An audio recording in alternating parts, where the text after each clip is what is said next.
Waktu itu 2 minggu sebelum Lebaran toko dibobol maling. Innalillahi. Itu masih di tahun yang sama ya bang ya? Tahun sama. Wah. Jadi kita rasa mau nangis lah rasanya kan. Barang iya dong. orang lagi ramai-ramainya. Orang lagi ramai-ramainya kita malah barang lagi habis kan. Iya. Cuman tinggalkan barang yang belum datang lah kan. Masya Allah. Jadi istilahnya itu adalah baju muslim pertama yang digunakannya untuk dia pertama kali juga masuk Islam. Masya Allah, tabarakallah. Be a good Muslim. Be a good Muslim. Oke. Bahwa kita nih bisa jadi orang baik, nggak mesti Muslim yang terbaik ya. Nabi kan suruhnya jadi Muslim terbaik kan. Iya. Tapi pelan-pelan lah kita ngajak orang jadi orang baik. Sesederhana misalnya buang duri di jalan. Oke. Nah, hal-hal kayak gitu yang kami tekankan di konten-konten kami juga di Musafir juga, bahwa dengan banyaknya kekurangan kita, kita juga bisa kok jadi Muslim yang baik gitu. Iya.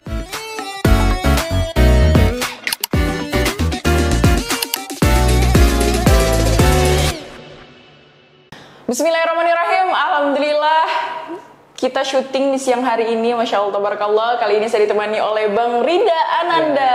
Masya Allah tabarakallah. Assalamualaikum Bang Rida. Waalaikumsalam. Gimana kabarnya hari ini? Alhamdulillah. Alhamdulillah baik ya, Masya Allah. Jadi kita kebetulan syuting di siang hari ini teman-teman. Dan Bang Rida ini siapa? Bang Rida adalah owner dari Musafir. Nah kalau dengar kata Musafir nih, jadi perjalanan orang yang berjalan-jalan jadinya ya Bang ya, kalau Musafir betul. Tapi teman-teman, Musafir adalah sebuah brand, yaitu membuka gerai juga ya Bang ya, tentunya pakaian muslim pria. Nah gimana ceritanya? Kita langsung saja nih cerita-cerita sama Bang Rida. Oke, sip.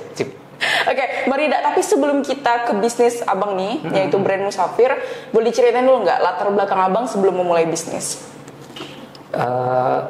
Latar belakang biasanya dulu sih saya sih emang lulusan sarjana ekonomi kan. Oke. Kuliah manajemen. Jadi emang dari SMA juga udah jualan, dari kuliah jualan. Jadi emang lulus kuliah tuh emang langsung jualan. Memang basicnya udah pengusaha ya. Bukan pengusaha sih, pedagang masih. Iya pedagang ya maksudnya. Dari dulu suka jualan ya, suka ngeliat duit. Iya. Kayaknya semua orang deh Bang suka lihat duit ya. Lihat duit. Habis itu dari lulus itu kan dulu jual tiket. Oke, tiket apa tuh? Tiket pesawat. Oke. Tiket pesawat. Berarti sebelum ada yang itu ya, aplikasi-aplikasi itu ya. Itulah mati gara-gara itu. Karena harganya hancur kan. Iya, karena mereka kan langsung ini kan. Oke, lanjut. Habis itu dari itu kita udah itu tutup kan. Habis itu masih mencari lah. Akhirnya sempat jualan online, mulai dari jualan online lah akhirnya. Dari jualan online dulu jualan kosmetik kan gampang jual tuh kosmetik. Nah, baru setelah itu baru menikah, habis itu baru buka brand Musafir. Masya Allah.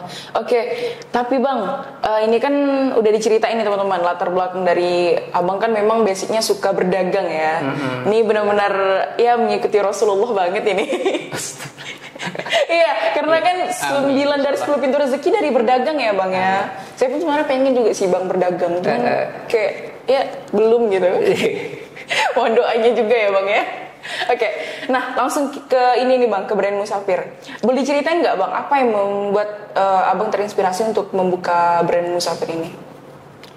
Sebenarnya awalnya dulu kan tahun 2018 kan, 2018 itu lagi tren-trennya hijrah kan.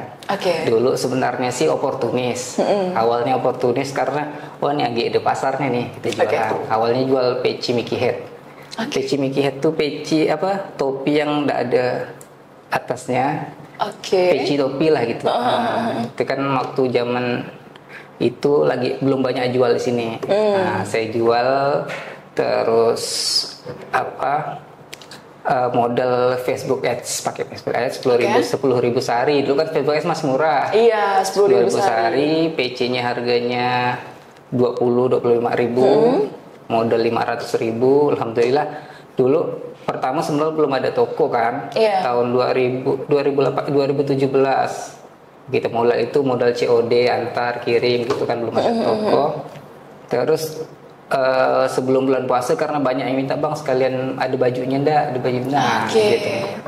Dari modal 500.000 jualan itu sampailah terkumpul 15 juta baru jual itu. Oh baru abang buka brand itu ya? Iya sekitar 5 bulanan lah. Baru kita buka store pakaian muslim lah. Dulunya kan masih sedikit lah, gitu lah ya. Oh gitu, jadi dari mulai jualan yang peci itu ya bang ya? Awalnya produk pertama sih. Produk pertama itu berarti itu udah produksi sendiri dari peci itu tadi? Nyari di marketplace. Oh itu nyarinya marketplace. Oh ketika membuka brand yang namanya Musafir ini baru mencetak sendiri ya bang ya? Belum. Oh itu masih juga belum? Masih nyari juga. Masih nyari juga karena kan belum tahu kan, masih nyari model segala macam, mana yang kita kan masih meraba-raba kan, orang baru buka kan, gitulah. Terus awal bukanya pertama buka store tuh bulan April 2018. Nah, sebulan sebelum puasa kan kita ngeliat udah momen bulan puasa ini ramai orang belanja, udah itu kita buka. Nah itu alhamdulillah kan bulan puasanya kan lumayan ramai, cuman sempat kena musibah gak waktu itu. Jadi waktu itu 2 minggu sebelum Lebaran toko dibobol maling. Innalillahi. Itu masih di tahun yang sama ya bang ya? Tahun sama. Wah. Jadi kita rasa mau nangis lah rasanya kan, barang orang lagi ramai-ramainya kita malah barang habis kan. Cuman tinggalkan barang yang belum datang lah kan. Wah ini bayangin aja baru buka loh bang di bulan April, baru banget, kemudian habis itu dibobol maling. Ini baru tau banget loh bang ceritanya. Itu sebenarnya ngedon banget sih sama cuman udahlah. Lanjut habis puasa. Nah saya ada satu cerita mungkin ya. Boleh bang, silakan. Yang benar-benar merubah dari dulu jadi oportunis jadi sesuatu yang saya rasa sih lebih deep lah rasanya.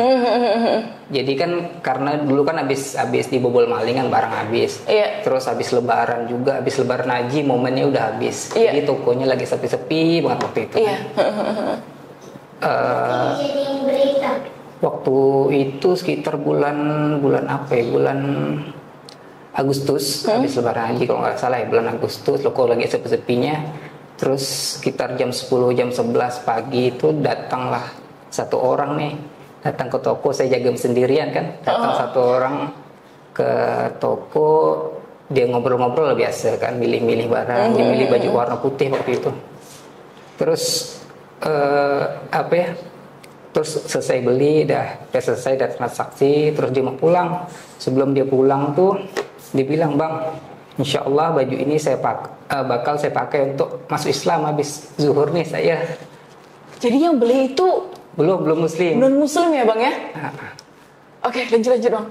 Jadi semenjak itulah kemarin kan karena barang dicuri, toko lagi sepi kan, kemudian saya mikir kayaknya mau ditutup ya lah toko nih, gitu kan. Di tahun yang sama masih? Tahun yang sebelum kejadian itu.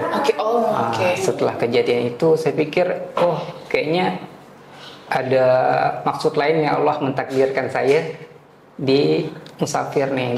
Dulu namanya belum Musafir ya, masih Musa FR karena nama anak kan. Terus dari momen itulah value-nya saya kuatkan. Value-nya lahir lah bahwa kita tuh bisa terlibat, kita bisa ngebantu orang untuk hijrah kan. Musafir kan jalan hijrah kan, orang jalan hijrah. Kita bisa ngebantu orang untuk hijrah dengan hal yang sesederhana mungkin. Contohnya kayak saya sekedar jual baju kayak gitu kan, tapi di baju itu dipakai untuk orang Misalnya kayak contoh tadi orang masuk Islam gitu kan, itu tuh bagi saya itu kebahagiaan yang lebih dari uang lah rasanya. Iya betul. Oke. Wah, jadi memang salah satu apa ya Bang ya yang bisa membuat bangkit itu ada salah satunya kisah itu tadi ya Bang ya. Yang dimana non muslim yang tiba-tiba beli baju warna putih dan katanya akan digunakan setelah dia masuk Islam. Dia mau pakai waktu habis zuhur, dia mau masuk Islam, dia pakai baju itu. Dia pakai baju itu ya, Masya Allah. Jadi istilahnya itu adalah baju muslim pertama yang digunakannya untuk dia pertama kali juga masuk Islam. Masya Allah, tabarakallah. Bagi saya itu momen mahal sekali sih momennya. Iya, betul banget sih Bang, betul banget. Karena mungkin nggak semua orang bisa mendapatkan momen itu ya. Nah dari situlah musafir. Sebenarnya dari situlah musafir itu baru lahir sebenarnya. Oke. Geser dari yang oportunis ke sesuatu yang lebih apa ya, lebih mulia lah istilahnya kan. Bergeser kisah tadi itu selalu saya ceritakan ke karyawan saya. Tiap meeting bulanan selalu saya ulang-ulang terus karena kita nih memang kita nyari duit, tapi bukan itu sebenarnya tujuan utama kita kan. Masya Allah, tabarakallah. Jadi memang ternyata bisa dibilang bukan hanya perkara uang saja ya Bang ya. Jadi ini juga adalah suatu hal yang besar di mana memang tujuan Abang juga mendirikan brand Musafir ini adalah agar bisa bermanfaat luas ya Bang ya untuk terutama teman-teman muslim kita. Oke. Nah, kemudian apa nih Bang yang semakin membuat Abang oke banget nih untuk ngebikin yang benar-benar brand Musafir gitu. Ada brand Musafir ini kan belum diceritain nih. Adanya brand Musafir. Kalau awalnya itu tadi Musa FR ya Bang ya. Iya. Nah, kemudian ini tiba-tiba ada brand Musafir, kemudian benar-benar Abang bikin baju sendiri nih kayak gitu. Itu awal mulanya seperti apa Bang? Nah, sebenarnya itu sih kembali lagi ya, karena value kita kan beranjak dari kisah tadi itu yang berjalan semuanya, filosofinya semuanya sampai logo pun kita kaki dari kiri ke kanan kan, langkah dari kiri ke kanan itu logo Musafir, bahwa itu kita ngajak orang untuk jadi ke arah yang lebih baik. Oke. Nah dari situlah sebenarnya kita bikin produk sendiri itu untuk identitas, menguatkan identitas kita. Menguatkan identitas, ya betul banget. Awalnya kan baju muslim itu dianggap baju orang tua kan. Betul. Baju orang tua, baju koko segala macam tuh kayak orang makainya kayak baju orang tua. Iya, betul. Kita berusaha lah bawa rasa dari luar tuh, rasa dari misal dari luar misalnya dari Jawa gitu kan, itu kan trennya kan udah beda kan. Iya. Jadi bahwa baju muslim itu enggak cuma baju orang tua, bisa dipakai untuk anak muda juga. Betul. Nah, mulai dari situ kita mulai coba buat brand sendiri yang lebih biar Musafir tuh ada khasnya sendiri lah gitu. Awalnya dulu kita pertama bikin itu tahun 2010. Kita bikin Musafir bikin khasnya itu pakai corak insang. Oh iya, itu budaya. Itu jadi ini ya Bang, tradisionalnya ada juga jadinya. Dari corak insang, kedua ada list di saku sama di ininya. Oke, di bahu sama di saku ya Bang. Jadi pelan-pelan kita sambil bawa local pride sama inilah sama baju muslimnya lah gitu, muslim pride lah gitu kan. Iya. Jadi benar-benar ini muslim ya kan Bang ya, tapi ada unsur tradisionalnya juga, unsur budayanya ada di situ ya Bang ya. Dan konsepnya modern juga, jadi enggak tua, jadi menggabungkan konsep itulah. Jadi bikin orang tuh enggak malu lah pakai baju muslim kan. Selama kalau dulu sih, kalau sekarang sih udah bangga banget orang pakai baju muslim. Kalau sekarang, kalau dulu sih pakai baju muslim tuh malu, karena kayak baju orang tua cuman baju khas-khas acara tertentu, pengajian atau segala macam. yasinan, kayak gitu baru pakai baju muslim. Hari biasa pun malu kan. Betul. Kalau sekarang sih alhamdulillah lah. Dengan makin banyak store baju muslim makin banyak, brand makin banyak, jadi alhamdulillah jadi ekosistemnya terbentuk, orang jadi makin bangga menunjukkan identitas muslimnya. Iya betul banget. Karena kan kalau zaman dulu kan mungkin bajunya B aja ya bang ya, karena cuman segini panjang terus-terusan udah nggak ada model-model gimana baju kan? Koko yang apa? Ada motif-motifnya, kayak baju bapak-bapak gitu lah. Iya betul. Kalau sekarang kan banyak yang polos-polos yang bahkan yang slim fit dan lain sebagainya, dan itu tuh kece banget, yang kurta segala macam itu ya bang ya. Alhamdulillah. Masya Allah. Sekarang alhamdulillah ekosistemnya udah terbentuk karena brandnya makin banyak. Iya betul. Ambil tempat yang jualan makin banyak. Alhamdulillah sih brandnya udah ekosistem pakaian muslim ini udah makin mateng gitu. Nah, tapi kan tadi abang udah nyinggung brandnya makin banyak ini ya. Nah, tentu kan ada yang namanya kompetitor dan lain sebagainya. Nah, tapi boleh tuh nggak bang, apa nih yang value lebih dari baju abang itu sendiri? Kalau kita sih dari awal ya, dari awal mungkin kita nggak terlalu jualan produk. Kalau Musafir lebih ke, kalau saya tidak memandang Musafir itu sebagai toko baju muslim, karena sebagai owner saya tidak memandang Musafir sebagai toko baju muslim, sebagai jualan produk baju muslim, tapi saya memandang ini sebagai sarana dakwah. Sebagai sarana dakwah, jadinya value dari awal konten-konten kami, misal di Instagram segala macam, isinya itu bukan lebih banyak konten dakwah daripada review produk segala macam. Review produknya paling 20-30% ada lah, karena kita, bagi saya sih Musafir itu sarana dakwah yang kebetulan jadi toko baju muslim gitu. Masya Allah. Nah, yang bedain mungkin value-nya ya, karena dari awal kami yang jualan itu value kayak tagline kami adalah be a good muslim. Be a good muslim. Bahwa kita nih bisa jadi orang baik, tidak mesti muslim yang terbaik ya. Nabi kan suruhnya di muslim terbaik kan. Tapi pelan-pelan lah kita ngajak orang jadi orang baik, sesederhana misalnya buang duri di jalan. Hal-hal kayak gitu yang kami tekankan di konten-konten kami juga di Musafir juga, bahwa dengan banyaknya kekurangan kita juga bisa kok jadi muslim yang baik gitu.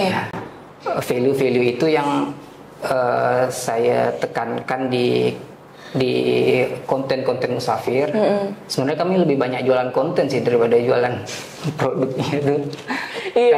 Karena saya lebih menekankan kepada tim untuk menyampaikan value kita daripada produk kita gitu. Kalau yang namanya produk kan udah harus standarnya udah harus tinggi kan. Kalau kita cuma jualan produk, orang akan bandingkan harga, bandingan bahan segala macam kan, kita akan terjebak di situ kan. Tapi yang kami sounding campaignkan adalah value kami, bahwa kita nih bahwa Musafir nih mau ngebantu kamu jadi muslim yang lebih baik. Wah, ini menarik banget sih, karena untuk berbuat baik memang bukan suatu hal yang besar juga sebenarnya ya bang ya. Itu cukup kita melakukan hal yang kecil-kecil aja, itu sebenarnya udah berubah kebaikan ya bang ya. Betul. Terkadang kita nggak tahu bagaimana penilaian Allah terhadap kita atau perlakuan kita ya bang ya tentunya. Kadang ada suatu hal yang kita anggap sepele mungkin ternyata besar. Iya kan? Ada sesuatu kebaikan yang mungkin kita anggap besar, tapi ternyata ya mungkin penilaiannya kecil gitu. Karena angka berapa besarnya pahala kan kita tidak ada yang tahu ya bang, masih wallahu alam. Itu juga yang selalu saya sampaikan kepada tim waktu rapat ya. Bahwa kita nih bekerja, kita nih bukan sekedar toko baju muslim, tapi kita ini adalah sarana dakwah, yang mana kita nih ndak tahu nih, misalnya kita bikin konten tentang dakwah dan kita ndak tahu apakah ada ndak orang nih yang terinspirasi dari itu, dan satu aja orang terinspirasi dari kita terus melakukan kebaikan, terus dia melakukan suatu tindakan hijrah gitu misalnya kan, terus di akhirat nanti satu orang itu bersaksi bahwa saya nih berubah jadi baik karena salah satunya mungkin pengaruhnya 1% gitu kan, 1% bahwa saya berubah karena saya melihat kontennya Musafir gitu. Bagi saya itu rasanya udah cukup sih dari semua semua pendapatan keuangan segala macam. Bagi saya itu mahal nilainya. Iya. Itu juga yang selalu saya sampaikan ke tim sih. Masya Allah, iya sih. Karena kok dipikir-pikir kalau kita nyampein beribu value baju kita, oh kualitasnya bagus, ini dan segala macam. Ya itu sebenarnya bisa-bisa aja ya Bang ya. Tapi ternyata memang ada tujuan yang berbeda ternyata di balik berdirinya Musafir ini. Wah, Masya Allah, tabarakallah. Ini apa ya Bang ya, suatu esensi yang luar biasa sih bagi saya. Karena kita ternyata memang nggak semua orang itu mendirikan sebuah usaha ataupun sebuah lain halnya sebagai itu ya cuman semata-mata demi itu doang, ternyata nggak juga gitu. Ada hal besar di balik itu juga ternyata. Ya mungkin tersembunyi, tapi ternyata itu besar loh dampak dan terlihatnya sebenarnya. Wah, luar biasa banget. Oke Bang. Nah, ini kan apa ya Bang ya? Kita udah cerita nih tujuan Musafir dan lain sebagainya gitu kan. Kemudian awal terbentuknya brand juga dan lain sebagainya. Nah, tapi boleh diceritain nggak Bang gimana caranya Abang memilih bahan dan juga kualitas yang terbaik untuk membuat pakaian dari brand Musafir ini? Kalau kami kan produksi banyak di Bandung ya. Iya. Nah, banyak Bandung. Yang mana di Bandung itu banyak yang udah pemain fashion segala macam kan. Jadi sempat saya ke Bandung milih bahan lah gitu. Oke. Oh berarti langsung terjun sendiri memilih bahannya ya Bang ya?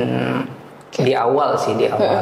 Karena yang namanya bahan kan, desain bahan itu kan geser terus kan, meskipun produk fashion laki-laki itu enggak terlalu cepat, kayak perempuan kan cepat banget berubahnya kan. Betul banget. Kalau laki-laki mungkin 6 bulan, setahun baru berubah, baru geser lah dia. Jadi saya kalau ke produsen sih biasanya saya udah tahu bahannya apa, request segala macam, tinggal disesuaikan desainnya ya. Karena laki-laki juga enggak terlalu ribet soal bahan sih biasanya. Yang penting enggak panas ya, sesuai dengan cuaca kita lah. Kita kan cuaca yang panas kan, kita enggak, kalau orang kita jual bahan yang tebal biasanya enggak mau. Oke, berarti cari bahan memang yang menurut Abang kualitasnya itu udah kalau dipakai adem ya Bang ya, terus nggak bikin gerah dan lain sebagainya. Karena melihat situasi dan kondisi di mana brand yang saat ini Abang jual juga masih di daerah yang lingkungan masih panas ya Bang ya. Disesuaikan dengan kita lah kan. Oh, jadi penyesuaian juga ya pemilihan kalau kita milih bahan yang tebal kan di Bandung cocok, tapi di sini kan iya betul banget. Sama disesuaikan dengan bahan yang lagi tren lah. Bahan yang lagi tren kita ya pilih mana bahannya. Jadi kan kalau misalnya satu bahan A misalnya linen gitu kan ada kelas-kelasnya, tipe-tipenya. Iya betul banget. Itu kita cari mana yang paling cocok dengan desain kita. Cuman paling banyak sih kalau laki-laki sih desain casual semua sih kebanyakan. Iya casual aja ya Bang ya. Yang geser-geser ke sekarang nih tahun 2004 yang slim fit. Tren fashionnya berarti yang slim fit gitu ya Bang. Iya.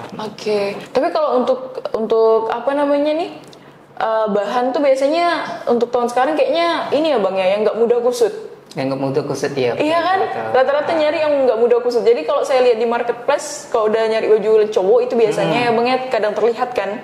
Itu ya modelnya itu bahannya nggak mudah kusut lah gitu. Iya betul. Dia bahan kaos tapi tidak nampak terlihat kaos. Kadang dibikin kemeja seperti itu ya Bang ya. Oke. Lebih banyak sih. Lebih banyak sekarang yang kami bahan cewek dibediin pakaian cowok. Soalnya bahan cewek kan lebih gamis-gamis, cewek itu kan tidak mudah kusut kan. Iya. Kayak bahan crinkle kayak gitu. Bahan crinkle, bahan wolfish dulu kan cewek doang yang pakai. Iya betul banget. Sekarang baru tahun ini lah mungkin itu geser ke bahan baju cowok. Iya, bahan baju cowok. Ada sih Bang, saya lihat itu kalau gamis bahan crinkle itu kan mungkin teman-teman di rumah juga udah pada tahu ya, bahan crinkle tuh memang bahan yang nggak mudah kusut. Tapi kalau kita setrika kan juga nggak bisa ya Bang ya. Ini nyusut dia. Nyusut dia jadinya. Nah, kemudian di tahun inilah, lebaran tahun ini tuh sempat ada lihat baju gamis pria, jubah ya, baju jubah gitu, itu tuh bahannya crinkle. Dan itu baru pertama kali saya lihat di tahun ini Bang. Ternyata betul. Jadi ya gitu ya. pun udah banyak baju geser bahannya, bahan baju laki-laki, bahan baju perempuan geser ke laki-laki, dipakai ke baju laki-laki. Iya, wah kayak gitu sekarang. Iya, ada juga kayak gitu ya. Karena kalau mikir kan ada beberapa bahan kayaknya nggak cocok deh cowok pakai kayaknya. Awalnya kita lihat kayak mikir gitu. Tapi dicari orang. Iya. Ya udah kita bikin. Tapi ternyata pas udah jadi itu tuh malah dicari orang. Dan tentunya kan untuk kita Bang ya, mengkisarkan harga ya Bang ya, tentunya kan sesuai dengan bahan juga dong gitu. Kalau misalnya memang bahan yang ada bahan jet black kayak itu Bang, itu kan juga bagus juga dan premium ya. Bagus. Itu premium ya. Wah, itu kadang cowok-cowok kalau pakai itu jadinya slim fit banget jadinya ya Bang ya, bagus ya. Iya. Nah, ini ngomong-ngomong baju yang Abang pakai ini salah satu dari brand Musafir. Iya. Nah, ini keluaran tahun 2023. Oh, baru tahun lalu berarti. Tahun lalu, rilis tahun lalu ini. Ini juga ini ya Bang ya, simple ya juga. Tahun lalu itu lebih banyak ke kemeja-kemeja. Kemeja simple karena tren laki-laki itu lebih suka ke baju yang nggak cuma dipakai untuk ngajian gitu. Hari-hari juga bisa dipakai ke kantor gitu pakai. Jadi dibikin kemeja tapi nampak baju muslim tapi kemeja. Iya. Ini kelihatan banget sih, ini kemeja tapi karena kerahnya juga gini kan jadinya ini baju muslim sih. Gue tahu nih baju muslim gitu. Tapi ini kemeja. Tapi ini kemeja gitu. Bisa dipakai kantor formal pun bisa. Iya, oke. Nah, Bang, selama Abang menjalankan proses membuka usaha brand Musafir ini yang dari 2018 sampai yang sampai sekarang ini kan tahun 2024, dan semoga terus berlanjut terus dan mampu bermanfaat banyak bagi orang. Maka mungkin mau tanya nih Bang, tantangan terbesar Abang apa nih selama sepanjang perjalanan bisnis Abang ini? Tantangan terbesar tuh konsisten sih. Konsisten, oke. Konsisten konten, konsisten mempertahankan value itu yang paling berat. Karena kan kita juga sering FOMO kan. Betul banget.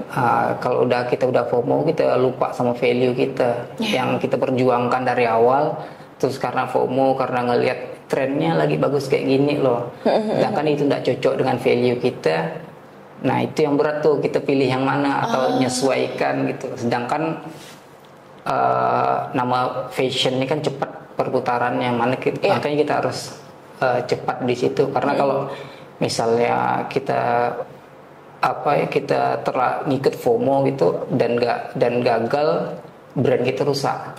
Jadi berperang di situ jadinya. Karena ya tidak sesuai dengan value kita. Tiba-tiba kita kan orang udah tahu Musafir kayak gini value-nya, terus kita karena ngikut FOMO, ngikut tren dari luar segala macam, terus orang ngelihat kok berubah nih Musafirnya gitu. Makanya kita harus mempertahankan. Itu yang paling sulit sih, bikin konten, konsisten konten. Kalau zaman sekarang gitu kan. Konsisten konten yang sesuai dengan value kita. Iya, betul banget. Terus produknya juga harus sesuai dengan value kita. Dua itu sih, konsisten yang paling berat sih memang. Berarti memang konsisten yang sedang dalam tantangan ini ya selama 6 tahun lebih. Ini adanya brand Musafir ya. Wah, luar biasa banget, karena memang konsisten itu bahkan bukan hanya untuk jualan ya Bang ya, tapi kehidupan kita pun konsisten juga penting nih untuk hal kebaikan misalnya, ya enggak sih? Iya. Jadi memang konsisten teman-teman. Jadi kalau misalnya nggak konsisten dalam mendirikan sebuah brand atau lain sebagainya juga sulit ya Bang ya. Kalau kita kan sebagai owner kan, bisnis udah mulai jalan, kita mulai kendor-kendor tuh. Nah, karena ada lagi tuh. Kita udah jalan nih, kita mulai masuk zona nyaman kan. Mulai enak-enak, mulai hilang inovasi, mulai kita merasa terlalu nyaman dengan situasi itu, jadi ya akhirnya kita stuck. Itu yang setahun kemarin sih saya sempat merasa itu sih. Terlalu nyaman dengan kondisi apa saat ini. Kayaknya berkembang itu kok. Saya biarin juga berkembang jadinya leha-leha santai-santai gitu. Sebenarnya kan nggak bisa gitu, masih baru tahap 5 tahun tuh anak baru pandai baru. Kalau manusia ya, kalau manusia sih anak-anak kan masih baru belajar, tahap belajar, belum dewasa kan. Belum dewasa. Emang belum bisa ditinggal sebenarnya, baru dari karena leha-leha itu kemarin banyak juga efeknya sih. Jadi konten kami stuck, produk juga, develop produk juga tidak berkembang karena terlalu nyaman. Mikirnya kita jual produk apapun dibeli orang karena brand kita udah jadi, ternyata tidak juga kayak gitu. Tidak boleh kayak gitu, dan memang tidak boleh kayak gitu. Kita harus develop terus, kita harus berkembang terus, dan riset terus, itu harus terus berjalan gitu kan. Dan harus disesuaikan dengan value yang kita jaga juga, gitu kan. Maka harus berinovasi terus itu tadi ya Bang ya. Inovasi tapi tetap dalam koridor yang kita jaga. Tetap ini pokoknya yang bulat itu namanya value yang ada udah terbangun dari awal itu nggak boleh berubah. Itu pakemnya udah ya Bang ya. Nah tadi kan Abang udah bilang tuh bahwa misalnya kayak istilahnya yang capek dan lain sebagainya, itu gimana sih Abang mengendalikan burnout kok lagi pusing, lagi stres dan lain sebagainya, itu gimana tuh solusi dari Abang tuh? Kalau capek sih bisa liburan sih. Liburan ya? Gak salah juga gitu. Pasti liburan sih sebenarnya. Tapi kalau misalnya kayak Abang lagi stagnan, lagi nge-stuck, belum ada inovasi dan lain sebagainya, stres dan lain sebagainya, itu biasanya hal mungkin yang Abang lakuin apa? Paling kayak yang saya bilang tadi, liburan ya. Liburan, take a break lah, sekian berapa hari lah, refresh otak segala macam, baru ini kok udah otak segar kerja lagi gitu. Berarti memang benar-benar cari suasana yang baru ya Bang ya. Suasana baru lah. Karena kita biasa burn out kan karena ngerjain tiap hari itu terlalu monoton ya. Itu akhirnya kita bosan dengan keadaan diri sendiri, akhirnya cari suasana baru sehari 2 hari udah cukup lah kayaknya refresh. Nah, tapi untuk target pasar Abang sendiri, ini kan namanya pakaian muslim ya, itu kan tentunya pasti ke laki-laki muslim, ya. Tapi apakah untuk secara Abang pribadi, untuk target market Abang, apakah juga termasuk anak-anak, orang tua, kemudian juga yang non muslim dan lain sebagainya? Sebenarnya kok dari Abang sendiri? Kalau saya sih sebenarnya Musafir kemarin tuh baru buka Musafir Kids juga. Sudah ada, Dan kita kemarin baru ada cabang di Singkawang sih. Jadi kita dalam koridor baju muslim kan sebenarnya pasar Indonesia ini kan sangat luas kan. Baju muslim pria kan, kalau baju muslim pria kalau di Pontianak ini kan tidak terlalu banyak pemainnya kan. Jadi kita lebih nyaman lah. Cuman kita kan harus terus berkembang. Produk baju muslim anak, kalau kita udah punya anak biasanya rela beliin baju anak daripada kita sendiri. Betul banget. Makanya kita udah ada divisi Musafir Kids. Itu baju anak kita develop juga karena beberapa tahun ke belakang trennya kalau lebaran sih trennya couple-couplean baju anak. Kayaknya bukan, memang setiap lebaran kayaknya memang couple-couplean ya Bang ya. Tapi yang kemarin belum sih, baru tahun ini, setahun 2 tahun ini lah banyak couple, 3 tahun ini lah mungkin baru banyak couple. Jadi kita develop itulah baju anak, baju dewasa juga. Terus kalau kalau non muslim juga sering sih beli yang model-model casual gitu, yang kemeja casual. Jadi yang non muslim juga ada ya belanja di Musafir? Insya Allah ada. Padahal kan brand Musafir nih kuat banget loh Bang sama brand muslimnya ya kan. Namun ternyata ada juga ya. Ada, karena kita sempat pakai beberapa influencer non muslim juga kan, jadi mereka tahu mungkin dari situ mungkin kan. Iya. Wah ini keren banget, yang tadinya memang tujuannya dakwah meluas, yang tadi awalnya untuk teman-teman muslim, tapi ternyata yang merasakan manfaatnya juga yang non muslim juga merasakan ternyata. Wah keren banget. Nah ini kan tadi kita udah ngomongin soal busana muslim pria, kemudian tren trennya juga ya bang kan, dari baju yang anti kusut dan lain sebagainya gitu. Mudah-mudahan mampu menginspirasi juga buat teman-teman. Nah terus balik nih bang sama karyawan nih, ini kan tadi udah spill dikit nih karyawan dan lain sebagainya. Nah sebenarnya kultur atau budaya seperti apa sih yang abang terapkan kepada karyawan-karyawan abang? Kalau budaya yang paling penting sih kalau bagi saya sih, mereka tuh tahu kalau mereka punya Tuhan, mereka punya Allah yang mengawasi tindakan mereka. Jadi kalau kita ini kan tidak mungkin selamanya di toko kan, mungkin ada CCTV ada, tapi kalau mereka tahu mereka punya Allah, mereka merasa diawasi oleh Allah, mereka akan kerja itu sesuai job desk-nya. Karena kalau misalnya mereka, kita kan Muslim sepakat bahwa kalau kita udah punya akad dan kita tidak tunaikan akad itu, makanya mungkin di akhirat kita akan ditagih sama Allah kan. Nah, karyawan saya bukan karyawan sih, tim sih. Tim itu kebanyakan sebagian besar mungkin semuanya ya udah paham bahwa kalau kita punya akad itu ditunaikan gitu. Makanya kalau mereka kerja itu mereka merasa diawasi oleh Allah, dan ini kerjanya nggak main-main gitu kan. Memang ada main-main sih biar santai juga. Ya bukan misalnya ada kerjaan tuntas gitu. Harus fokuskan dulu sama job desk yang udah ada ya. Iya betul. Jadi plan hari ini udah selesai, ya udah kalau mau sambil main-main juga nggak masalah sebenarnya ya bang ya. Jadi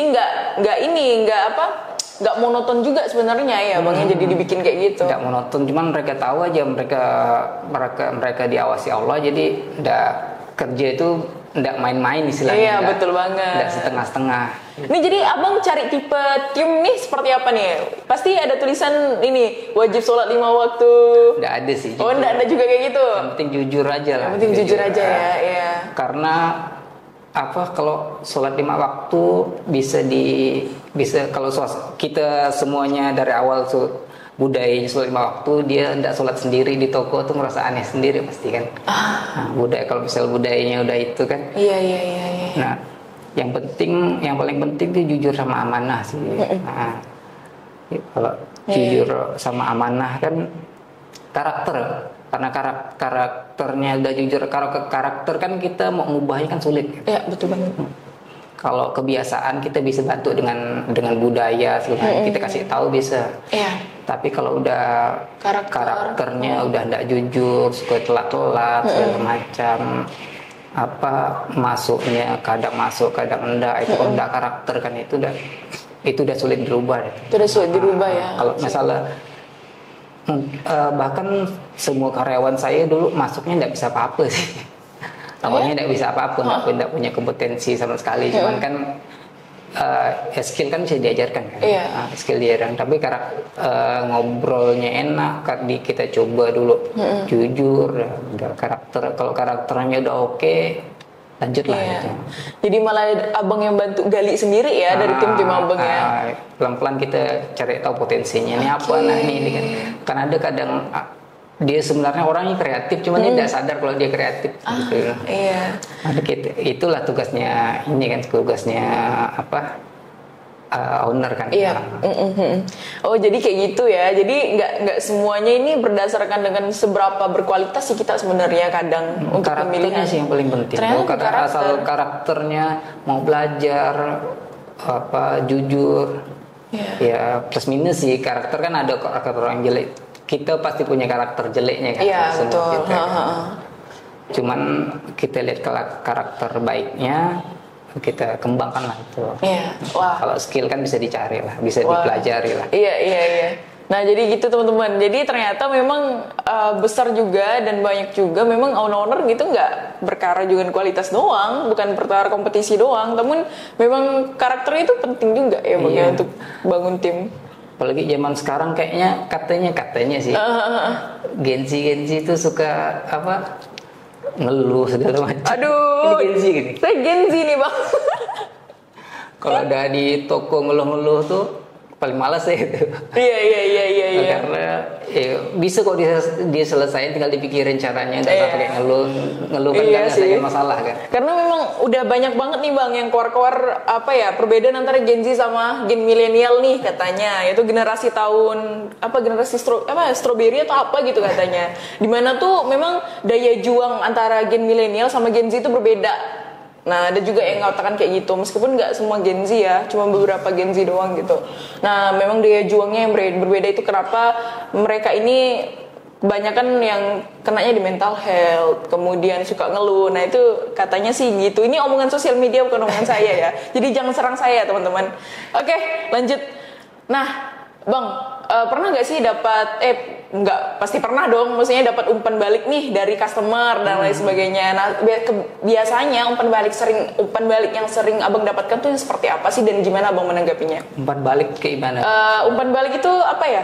Respon maksudnya kayak apa sih bahasanya itu?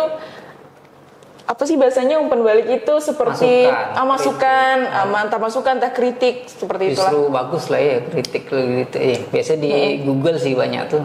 Review-review di Google atau biasanya DM. Nah, yang sering Abang dapatin tuh yang seperti apa tuh? Dan gimana Abang nanggepinnya? Lebih banyak ya waktu bulan puasa sih biasanya, karena toko lagi penuh-penuhnya kan. Kebetulan kan toko kami kan masih kecil nih, ukurannya cuma lebar 3 meter ya, jadi sempit.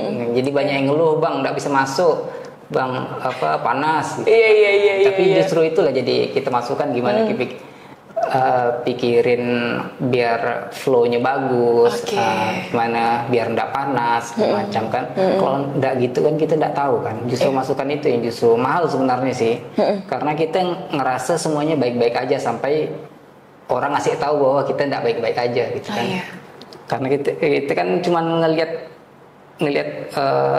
diri kita nih, kita udah nyiapkan yang sebaik mungkin kan. Sebaik mungkin ternyata belum baik. Ternyata kenyataannya belum baik, tapi kan kita tidak tahu.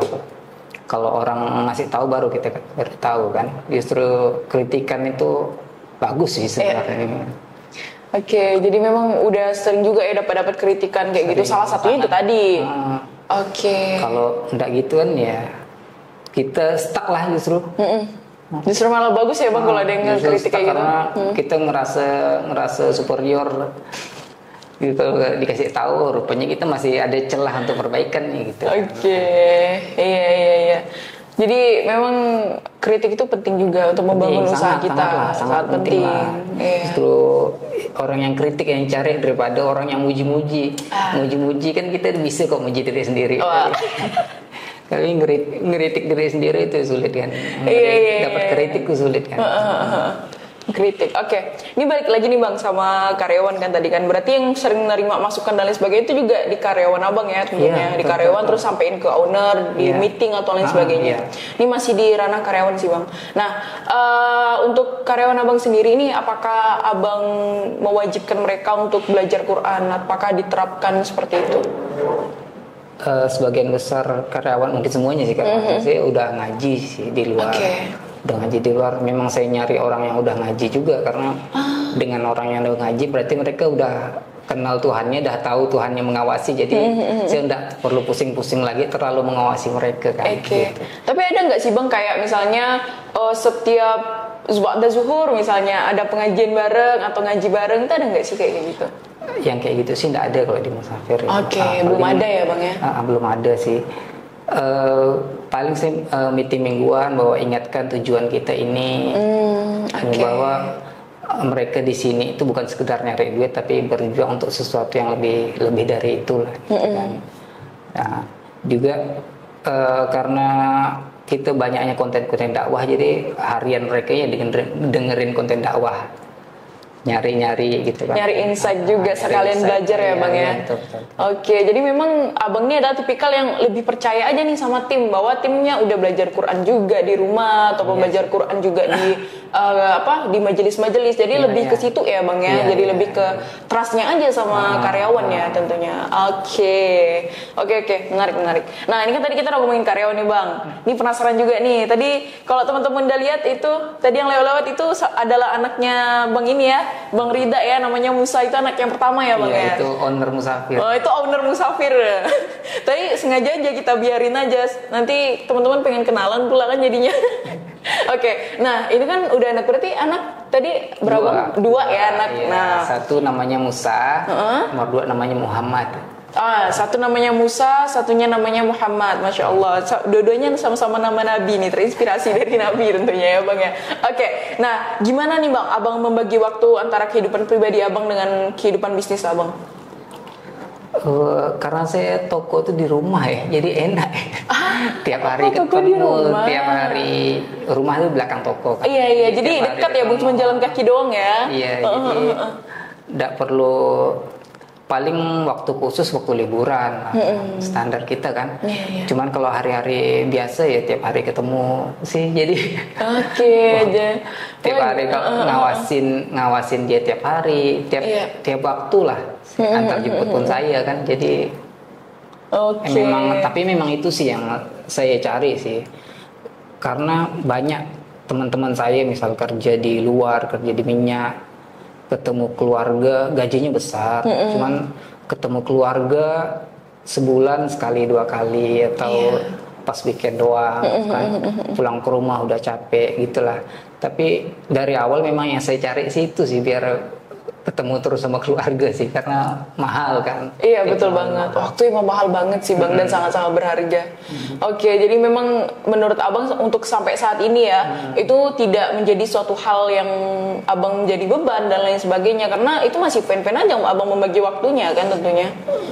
Cuman kualitasnya sih. Yang penting kualitas ya Bang ya. Ketemu kuantitas sama kualitas. Saya kan banyak kuantitasnya ketemu anak nih. Gimana ningkatkan kualitas, karena udah terlalu sering ketemu, kadang kualitasnya nurun. Ngerti gak sih? Iya. Ketemu terus jadi kita nggak mikirin kualitas pertemuan gitu kan. Jadi itu ini ya Bang, jadi evaluasi sendiri dong buat Abang dan istri tentunya. Iya, sangat sih. Oke, jadi kuantitasnya ada karena mungkin bisnis Abang yang tidak terlalu jauh dari rumah, tapi kualitasnya nih yang menurut Abang kayaknya sepertinya menurun nih. Iya, kadang kita ngerasa karena udah terlalu sering ketemu kan. Justru yang jarang ketemu biasanya kualitasnya bagus, karena jarang-jarang ketemu nih, jadi harus maksimal nih. Sedangkan kita yang hari-hari ketemu nggak mikirin itu biasanya. Kalau bagi saya sih kualitasnya mungkin, kalau kadang kualitasnya turun karena udah keseringan ketemu lah. Kayak kita keseringan ketemu kadang bosan juga. Lebih ke naik turun aja sih sebenarnya Bang. Kayaknya nggak mungkin turun terus sih. Bosan sih, nah mungkin keluarga kan. Iya, naik turun aja sih. Naik turun, iya betul. Karena memang ya karena sering ketemu kadang gitu sih. Kita kadang sama istri pun sering ketemu pun jadinya itu. Tapi tetap komunikasi harus jalan terus ya Bang ya.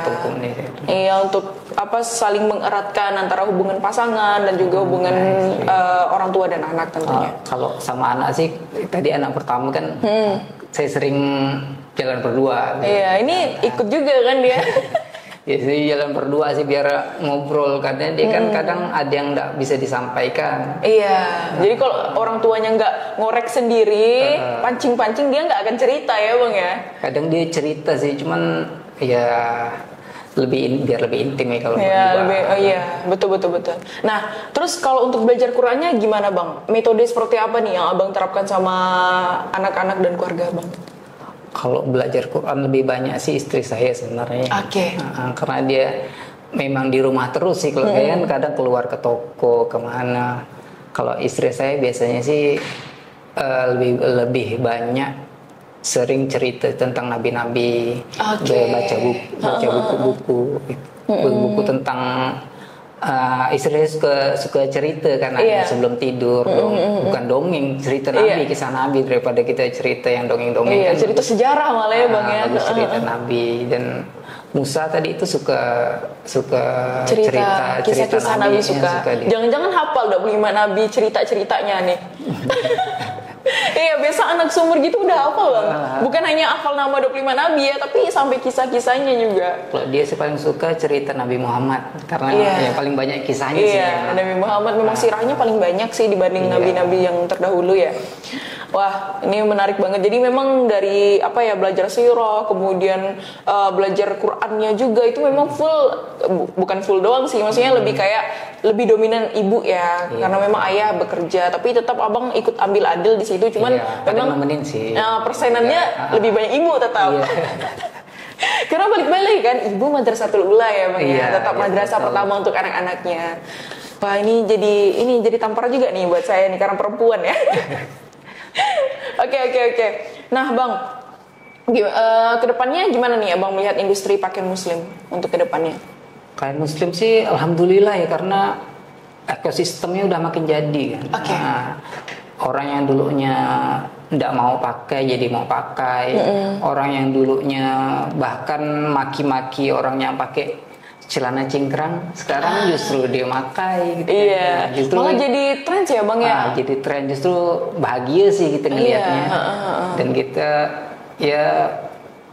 saya nggak pernah merasa ada persaingan ya, karena ya rezeki udah pasti kan. Pertama rezeki udah pasti, yang kedua makin banyak brand artinya ekosistemnya makin jadi kan. Iya, betul banget. Jualannya juga lebih enak sebenarnya justru.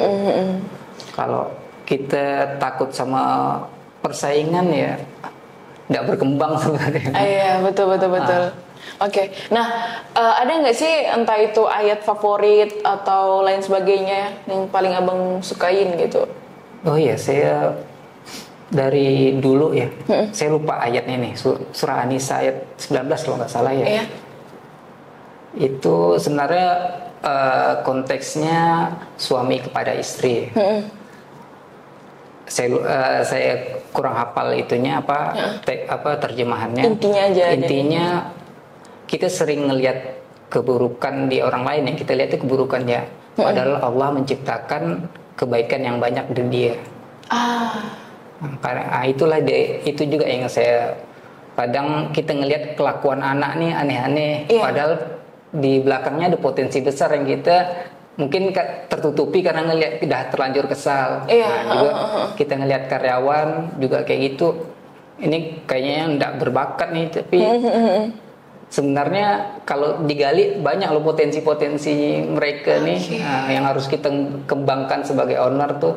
Harus kita kembangkan potensi mereka tuh. Yang kita lebih sering sih karena emosi mungkinnya kita ngelihat orang cuman dari kelakuan luarnya yang kurang baik, padahal di belakang mereka punya kebaikan yang banyak yang Allah ciptakan. Masalah itu surah An-Nisa ayat 19. Jadi memang tidak usah menilai orang dari keburukannya ya bang ya, tapi ternyata memang ada hal-hal baik ternyata di dalam situ. Itu yang maksud abang di situ ya. Karena kita misalnya lihat orang kelakuannya, misalnya suami sama istri kan sering kesel tuh. Lihat istri ngapa sih dia kayak gini nih. Padahal Allah menciptakan, intinya di ayat itu bagian favorit saya adalah padahal Allah menciptakan kebaikan yang banyak padanya. Mungkin karena kita udah telanjur emosi sama istri misalnya. Itu kan jadi udah telanjur kesal dulu. Apa sih ini ngomel-ngomel terus? Apa sih ini ngatur-ngatur terus? Padahal itulah kembali lagi diingat lagi bahwa padahal Allah menciptakan kebaikan yang banyak padanya. Entah kita yang ngelihat sisi baiknya ya. Jadi itu malah bantu kita untuk lebih sadar ya bang ya. Ngelihat sesuatu lebih positif sih. Biar enggak negatif terus sih. Negatif thinking, overthinking kan. Jadi kita ngelihat sesuatu yang positif dari sesuatu yang buruk lah. Tapi itu ayat konteksnya suami kepada istri sih lebih. Berarti tetap berhusnuzon ya bang ya, berhusnuzon mau gimana pun. Meskipun itu memang tadi ayatnya untuk suami dan istri mungkin konteksnya ya bang ya. Tapi kayaknya ngaruh juga sih sama kehidupan kita, entah kita hubungan kita kepada manusia lainnya ya bang ya, entah sama anak, sama teman dan lain sebagainya. Jadi ingat teman-teman bahwa selalu berpikiran positif, berhusnuzon. Kadang suatu perilaku yang buruk tuh belum tentu itu benar-benar ternilai buruk ya kan. Ada juga ternyata hal-hal kebaikan di belakangnya. Mungkin ketutup sama satu kecil yang buruk itu aja, sehingga kadang manusia gitu Bang. 1000 kebaikan kita, satu salah itu ini langsung ngerasa hilang kebaikannya. Kadang kita luputnya di situ ya Bang. Karena kita pun udah telanjur kesal, mainnya emosi kan, nggak bisa mikir logis kan. Belum lagi kok suami istri kan ada setan sendiri nih Bang, ada jinnya sendiri kan yang merusak semua itu. Ya karena saya juga sudah bersuami, jadi merasakan kan udah berkeluarga ya Bang ya. Bukan nama kita di luar tuh harmonis kan. Nah, padahal kayaknya semua rumah tangga sih pasti ada problem dan permasalahannya ya Bang. Itulah yang menguatkan kan. Betul banget. Kalau nggak ada masalah tuh terkadang kita kurang hambar. Tapi jangan dicari gak masalah. Jangan sampai. Tapi muncul seorang sih. Muncul seorang ya Bang. Tapi kadang menurut saya pribadi, karena saya perempuan, yang sering nyari masalah sih saya. Cewek ya kadang nyari masalah. Besar ya. Iya, karena kemarin itu kan Bang ada juga kita podcast sama salah satu ini ya, deep therapist juga ya. Karena memang perempuan itu katanya harus mengeluarkan 6.000 kata per hari. Harus kayak gitu. Katanya ini kan bukan menurut Islam ya, tapi menurut tapi kenyataan sih. Memang kenyataan sih. Gitu. Saya juga merasa. Iya, jadi memang kami sebagai perempuan harus banyak omong dulu nih. Tapi kalau bisa omongannya positif. Jadi memang saling membenahi diri aja sih tentunya, balik-balik lagi. Oke. Nah, jadi memang balik-balik lagi tuh teman-teman harus memandang dari segi positifnya dulu nih, baru itu ya Bang ya. Oke. Nah Bang, Abang punya nggak sih tokoh inspiratif atau pemimpin inspiratif menurut Abang? Ada nggak sih tokoh inspiratif yang paling Abang sukain? Kalau yang paling saya sukai sebenarnya nama anak saya itu Musa. Nabi Musa ya? Oh, dari segi mananya tuh Bang yang Abang sukain? Nabi Musa itu orang yang terusir dia. Jadi kan dia terusir, terus saya ngerasa relate banget lah dengan keadaan Nabi Musa. Dia terusir, terus dia mencari Tuhannya.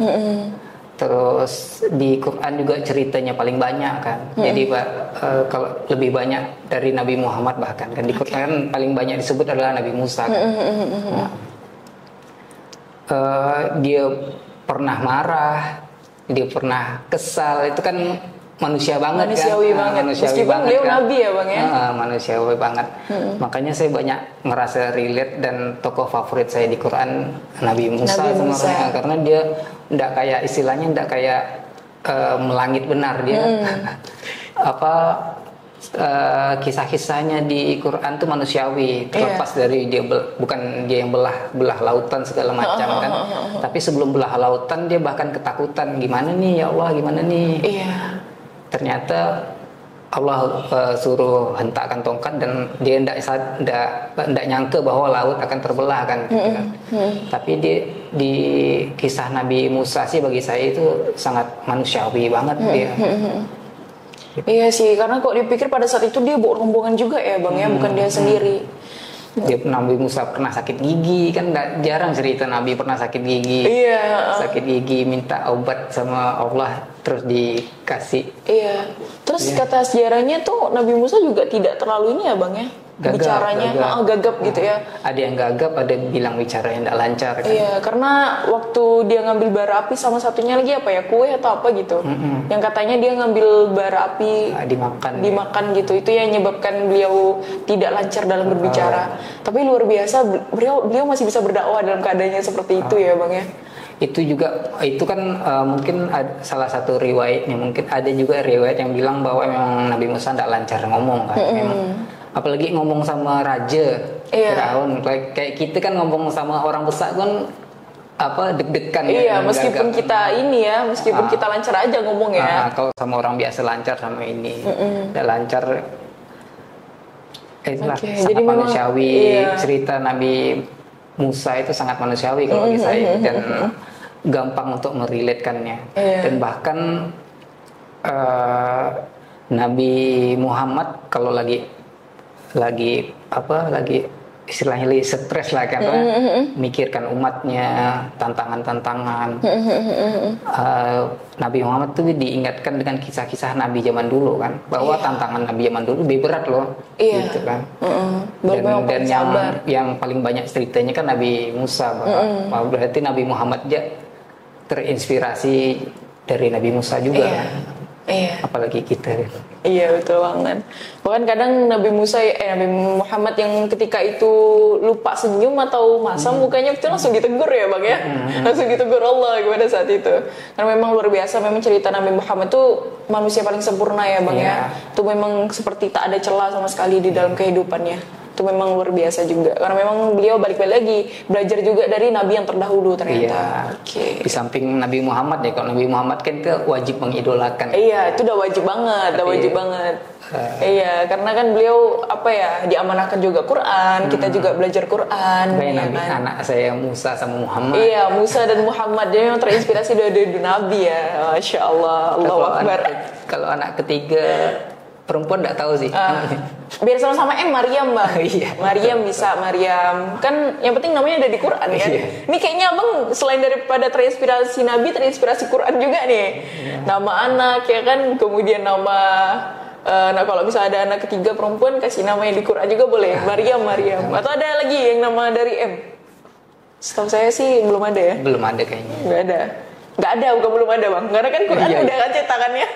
Belum ketemu atau kita yang kurang ini gali lagi mungkin tafsir Qurannya ya.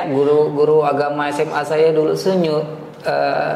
cobalah sekali-sekali baca Quran terjemahannya. Temukan terjemahan sekalian baca Arabnya, bisa baca terjemahannya. Itu yang jarang kita lakukan. Itu betul banget, jarang banget. Tapi kalau kita melakukan itu, insya Allah banyak inspirasi sih. Betul banget sih. Karena kita sering cuma bahasa Arabnya nggak paham gitu. Memang menenangkan hati, tapi kita nggak paham isinya. Betul banget. Tapi lebih bagus lagi sambil ditanyakan ke ustadznya. Tafsirnya apa ya bang ya? Tafsirkan sendiri. Betul.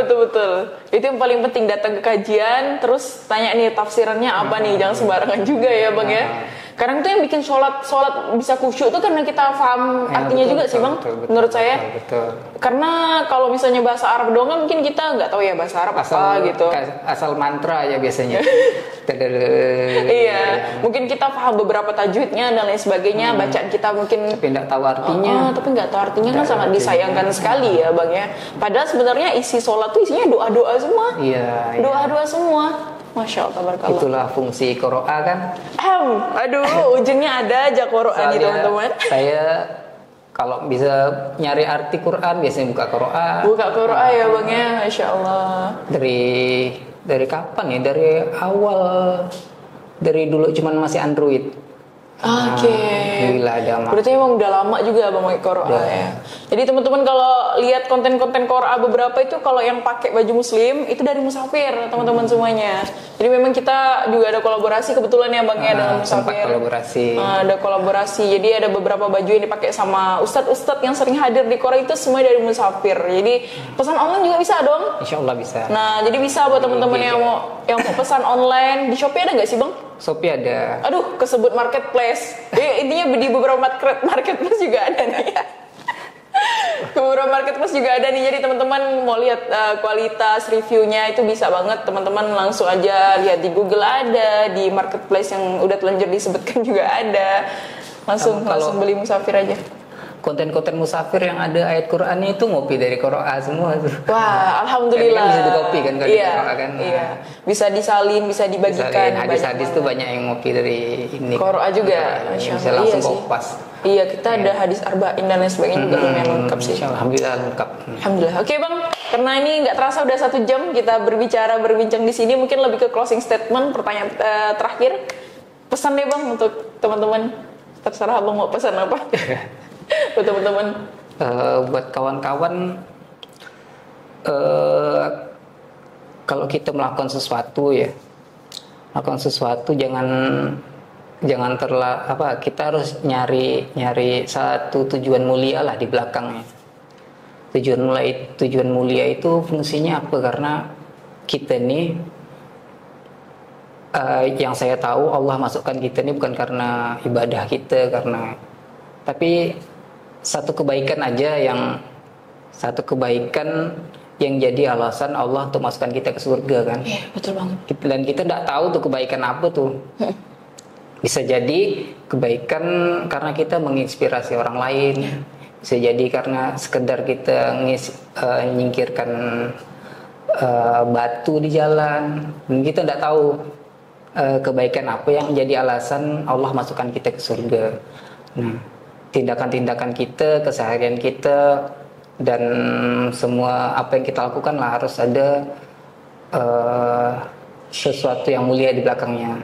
Tapi jangan karena kita nih manusia biasa juga sih, cuman melakukan hal kebaikan-kebaikan kecil aja lah yang bisa kita lakukan. Nah, dari itulah sumber tagline Musafir, Be a Good Muslim. Be a Good Muslim. Dengan segala kekurangannya kita harus berusaha untuk jadi muslim yang baik. Gitu. Oke, berusaha untuk jadi muslim yang baik dengan ya Bang. Dengan cara sekecil mungkin lah. Nah, iya, sekecil mungkin tidak masalah, karena mungkin sekecil biji sawi ya bahkan dikatakan itu diterima. Mikir bahwa jadi muslim yang baik itu harus aji. Iya. Sesuatu yang besar yang kita mikirin. Iya. Padahal kita ngisikan token listrik emak kita ya nggak pernah kan?